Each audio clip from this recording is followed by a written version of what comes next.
former firefighter turned actor. His credits include a huge category. We're going to talk to him a little bit today about his role of Lyle of Blazing Saddles. Please give it up for Burton Gilliam!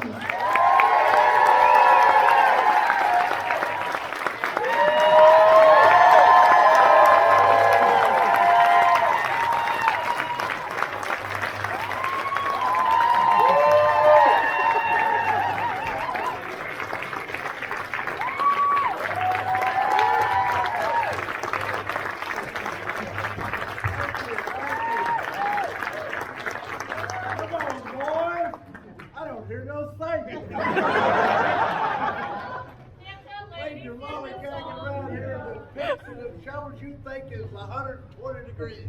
Hey, 14. Knock that lady right there. Come on, boys, where's your spirit? I don't hear no thinking. You guys, you sing like birds. Now you're big guys, so let's have a good old big guy work song. You know, something like Swing Low.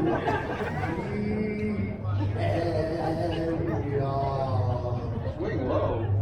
You don't know that one, huh? No. What about the Camptown Ladies? Camptown Ladies. Camptown Ladies, sing this song.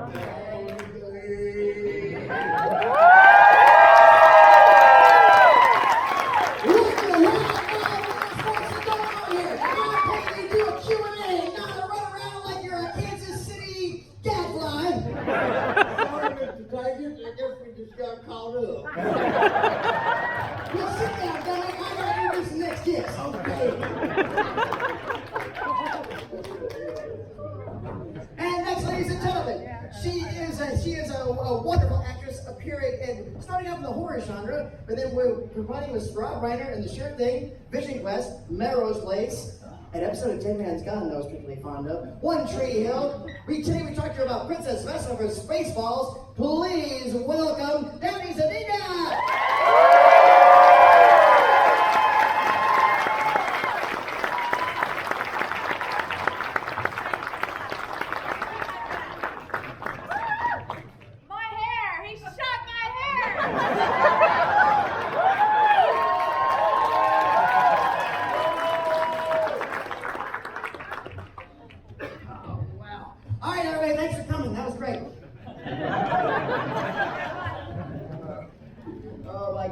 Oh, thank you so much for joining us here today. Thank you. Welcome to Raleigh. Hey, it's so good to be in Raleigh. I haven't been here in many years. I used to do commercials for Daryl's restaurants. Are they still around? All right, I used to come here and do their commercials. Very nice. My second week on the show, I had a kidney stone. Wow, I don't. So, I woke up on Sunday morning and I had been down to Hollywood and I bought at a flea market or whatever they call those things. Flea market? Flea market, yes. I bought a pair of old blue jeans. Folks, I bought these blue jeans about 2 days before I had this kidney stone. I'm thinking, I've got some kind of disease. When I went around the corner to St. Joseph's Hospital, they said, you got a kidney stone, and that is the biggest thing that happened to me. Oh my gosh, I got so many kidney memories that I had to go much more. I know the studio, of course, was had concern. Across the country, and everybody was panning it, even though they knew that it was great. For some reason, they were panning it. But after the first week that it showed at the Avco Embassy Theater in Los Angeles, and it showed there, they didn't have what we call full walling back then.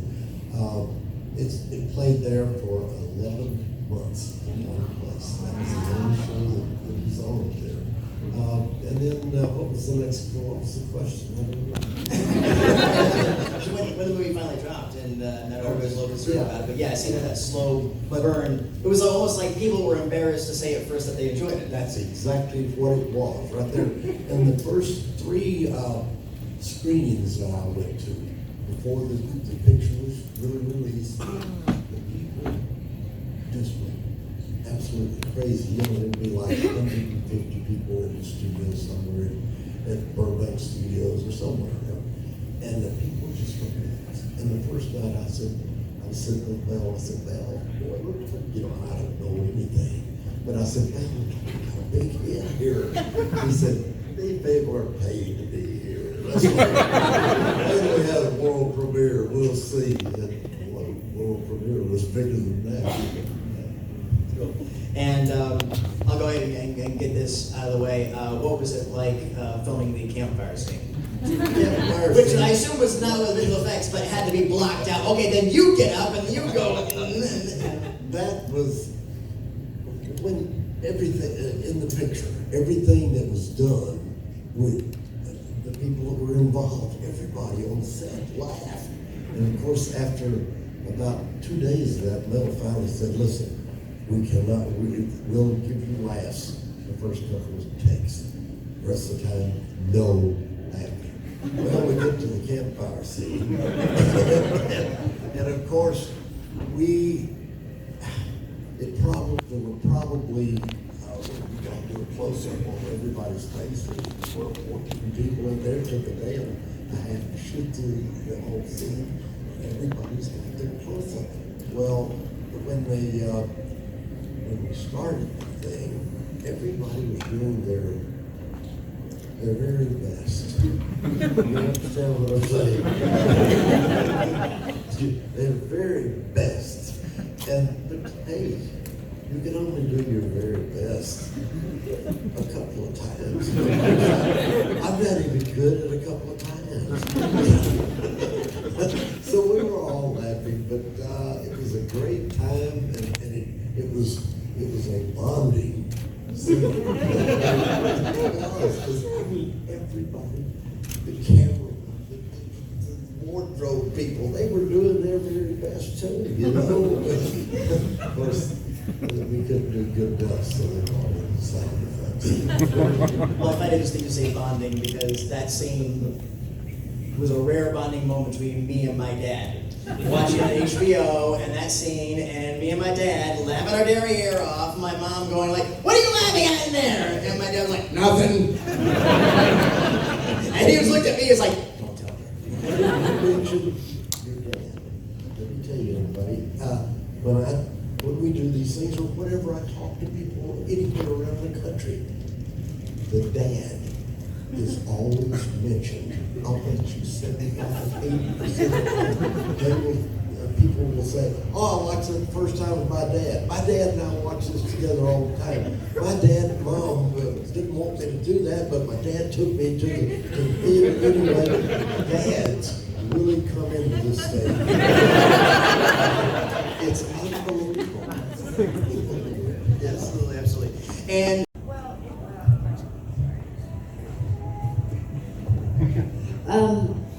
Spaceballs was about 4 years into my career, and before Spaceballs, I did The Sure Thing that Rob Reiner directed. Yes. And Rob Reiner's dad, Carl Reiner, and Mel Brooks are best friends, and so Rob told Carl, who told Mel, "We have a perfect girl for your princess." So I'm very lucky about their, phone calls to each other, and so then that's when Spaceballs happened, and I was sent in to meet Mel, and I went down to MGM, the studio it's now Sony, I think, but so I met with Mel, I loved it, and he, I don't know, sounds like we had an opposite experience, like he was begging you to do it, and he met me, and I came down, and he said, "Oh, you're perfect, that's great," and then he wanted me to come back, and then he showed me the sets that they were building, he showed me my car, He introduced me. We went, and I told my agents, I went down to the set again with Mel. I think I have this part. And they said, no, you don't have an offer yet. So that went on for a long time. He really, he made me, it wasn't solidified for several weeks, but I enjoyed the whole process. But no one was calling me and begging and me. I was pretty much, I hope to God this is working. And finally, we got the offer, and I was just thrilled. I mean, we were talking about how Mel just says, just do your thing and have fun. And one example of mine was playing the princess. She wasn't, first of all, you're with these comic geniuses, these giants of comedy, and I was the straight one. So they had all the punchlines, they had all the setups, they had all the, they were like you in your campfire scene, like 24/7. I'm watching, John Candy and Rick Moranis, and I would say, Mel, let me say something funny. Let me say something funny. And no, you're perfect. They're not funny. They're not funny without you. Don't you understand? And I'm like, so we have this scene where their stormtroopers are coming after us, and we're supposed to run in the Winnebago. He goes, you go first. Ladies first. And I'm thinking, wait, Mel, I have an idea. He said, what?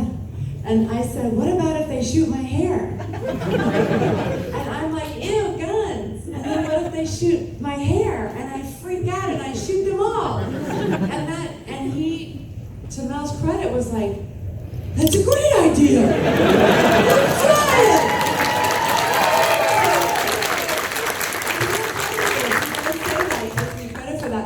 But back in the 80s, there wasn't a lot of CGI. We had a blue screen, but we had to tell the prop guy to go off and make a squid. That's a little actual explosion and a wire that went down my back and under the dress and along the floor, and the guy's over there ready to go poof. And the guns were supposed to hit me, so it was like a whole gag that took an extra, a lot of time, and I was like, thank God I got something in the movie. So I love playing Princess Vespa, but that was really fun doing Rambo. If you had to pick one story that lingers with you from the set and the filming of Spaceballs, what is it? Well, look, I was early, mid-20s. I had a birthday on the set. Every single day. I was in a princess outfit. Every single day was so much fun, and you're surrounded by the sets. Nowadays, everything's scaled back. Money is not as rampant as it was in the 80s. So we had huge sets and costumes and, the lights. And, that dress was so...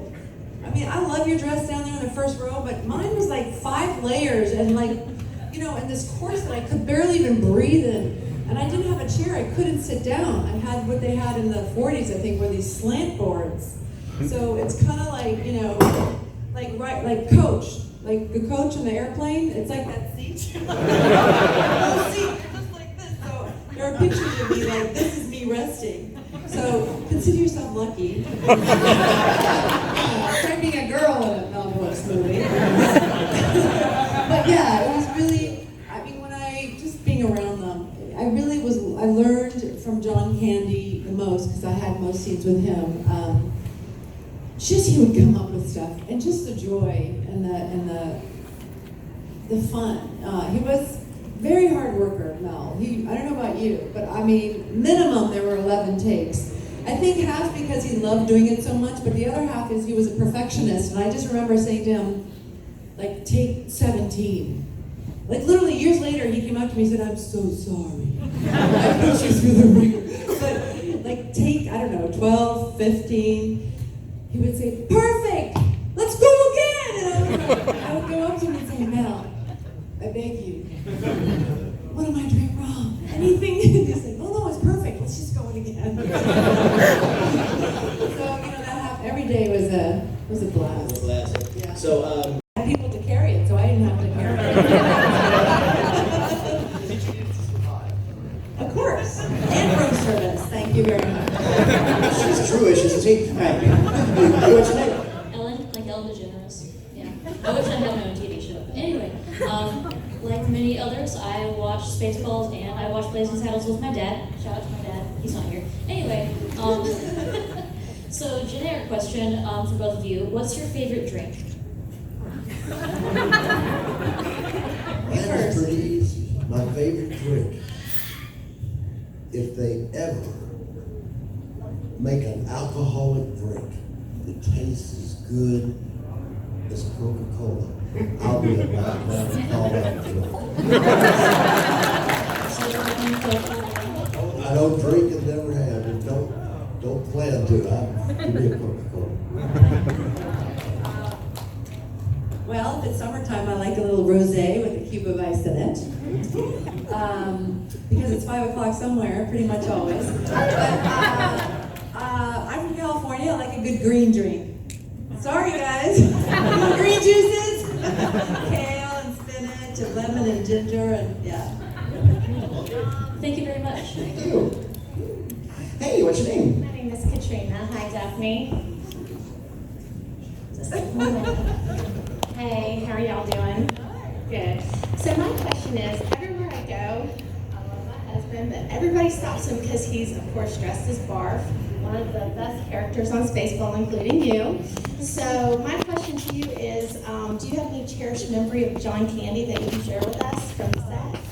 Yeah, John was such a sweetheart. He was helping Bill Pullman and myself because we hadn't been working a whole lot, and he just was there all the time, you know, saying if you need anything, you know, this is what Mel wants, and you know, and at the end, he had a little gold custom-made bone on a plaque and gave it to every single crew member, which was a couple hundred people.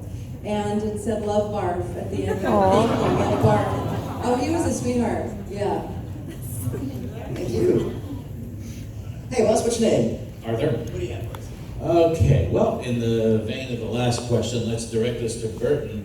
What are some of your most cherished memories of working with people like Gene Wilder and Harvey Korman and Cleavon Little? For me, it was all about, I'll always remember the help I got. You know, because, and nobody told me how to do anything, but they would just say, hey, you might want to think about this, think about that, think it, and when I would actually think about something, when you think about it, you look into it and really bring out a lot of stuff. And I would just, that's the best thing they would do for me. And Madeline was special to me, special to everybody. Let me tell you a quick little story about Madeline. We did Paper Moon, and you know, I worked with her all the time. And at the end, she had worked on the picture 4 weeks. I worked on a week. She finished on a Friday night. I finished on Saturday night.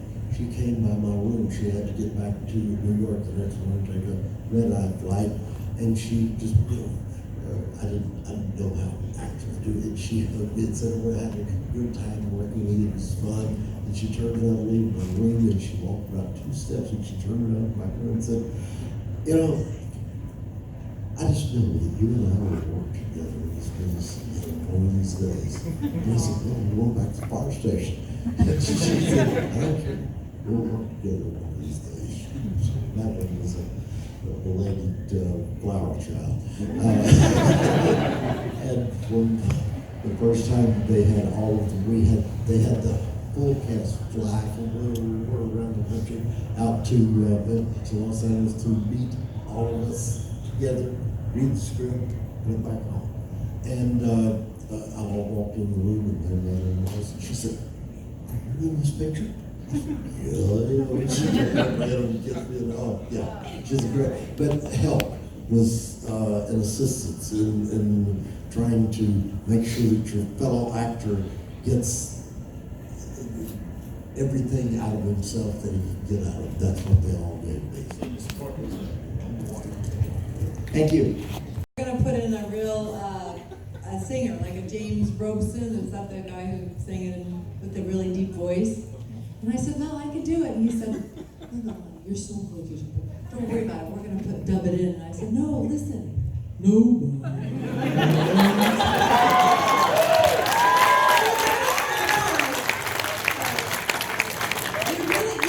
You really did pull out the best you had. You can wait.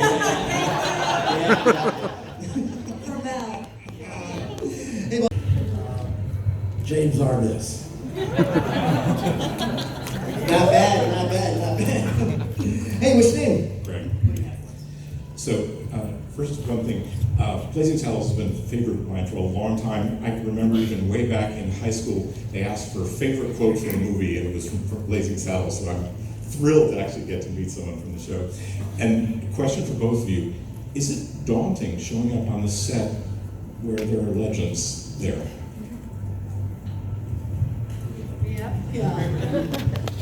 Yeah, it was.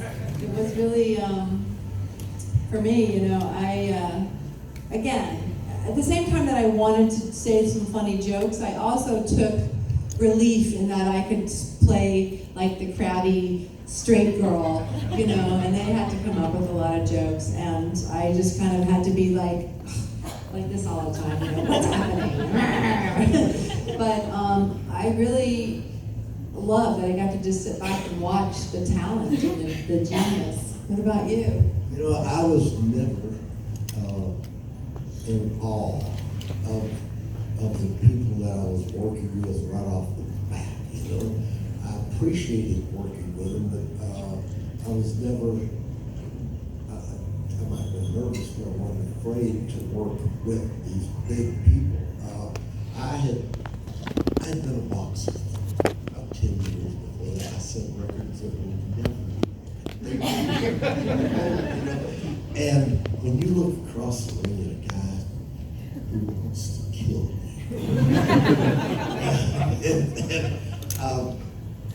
to me that took all of my fear just fighting those guys. But then when I got in front of the camera, I guess I just had something in me that said, hey, go do a good job and have a good time. And the people that I worked with allowed me to do that too. Thank you.